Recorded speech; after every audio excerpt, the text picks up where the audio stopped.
La pandémie de coronavirus peut sembler incontrôlable, elle a infecté plus de 1,4 million de personnes et en a tué plus de 83 000. Pourtant, plus de 280 000 personnes ayant été testées positives au Covid-19 se sont rétablies, ainsi que d'innombrables autres qui n'ont jamais été testées. Combattre un virus mortel est une épreuve terrifiante. Mais il n'y a pas que des mauvaises nouvelles. Ici, 5 survivants du coronavirus partagent leur expérience de la maladie et de leur processus de guérison. Elle a quitté le Royaume-Uni et s'est rendue en Espagne pour un voyage d'une semaine afin de voir son petit ami. Quelques jours après son arrivée, elle a commencé à présenter des symptômes comme des maux de tête, de la fièvre et des douleurs corporelles. Rapidement, elle a commencé à tousser, à se sentir très fatiguée, à avoir des difficultés à respirer et à perdre l'odorat et le goût. Elle s'est rendue à l'hôpital de Barcelone où une radiographie a révélé qu'elle avait une pneumonie et du liquide dans les poumons. La femme de 28 ans, qui n'avait aucun problème de santé sous-jacent, a été admise aux urgences où on lui a administré une perfusion et des antibiotiques. C'était vraiment grave et j'avais du mal à respirer. J'avais l'impression que ma gorge se refermait. Ce sentiment était terrifiant, raconte Nia Rika. Mais en raison du manque de personnel et de capacité de l'hôpital, on lui a fait passer un test de Covid-19 et des médicaments, et on lui a dit de rentrer chez elle. Le lendemain, les médecins ont confirmé qu'elle avait été testée positive au coronavirus.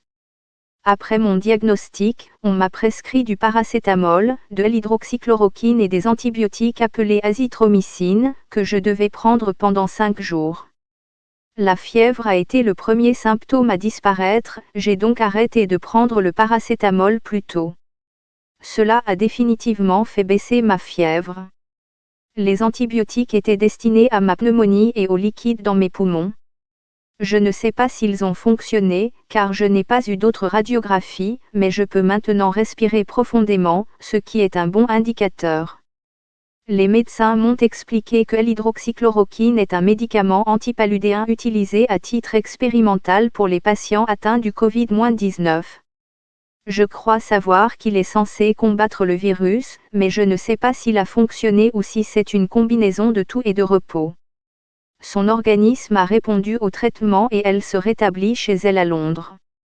Elle s'inquiète à présent des pauvres gens qui pourraient être infectés par le virus. Je suis très reconnaissante pour la gratuité des soins de santé. Je ne peux pas imaginer ce que c'est pour les personnes qui doivent payer pour un traitement ou même un test.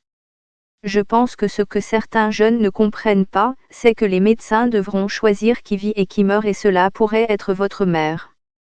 Si Dieu le veut, tout ça fera partie de notre passé et les choses redeviendront normales, dit Ghaffar Maharoun. Ce chauffeur de bus de 26 ans a été la première personne à recevoir un traitement pour le Covid-19 à Bahreïn. Avec toutes sortes de maladies, votre volonté est la clé de la survie. Tant que vous avez le moral, vous vaincrez n'importe quelle maladie. Je ne me suis pas beaucoup inquiété et même l'équipe médicale a été surprise de me voir très joyeux, a-t-il ajouté.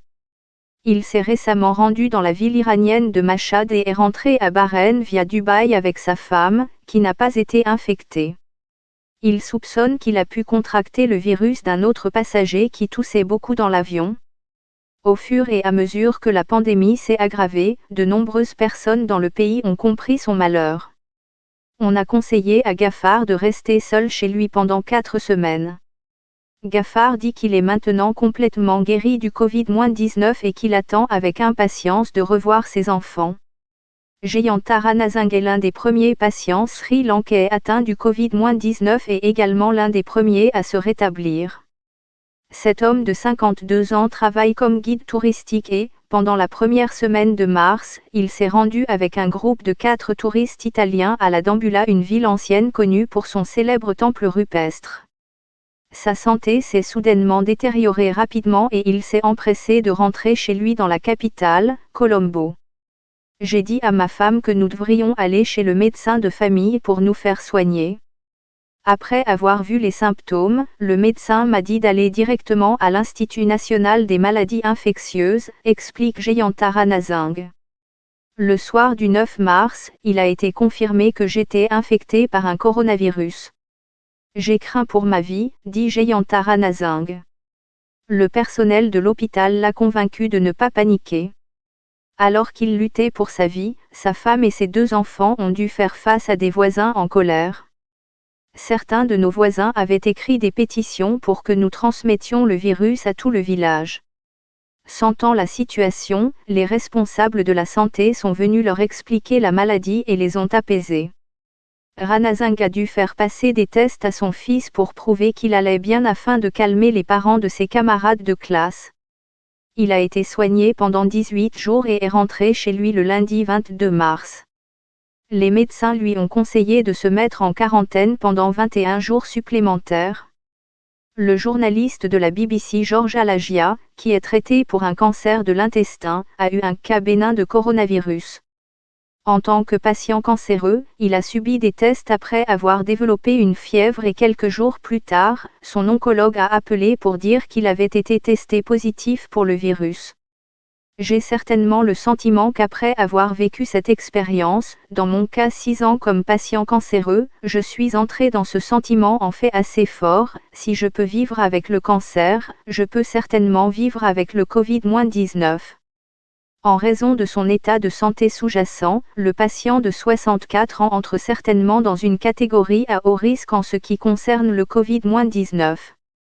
Je ne veux pas le banaliser parce qu'il me semble avoir reçu une dose légère, mais en fait, le fait même que nous, les patients atteints de cancer, vivons avec le cancer nous donne un avantage.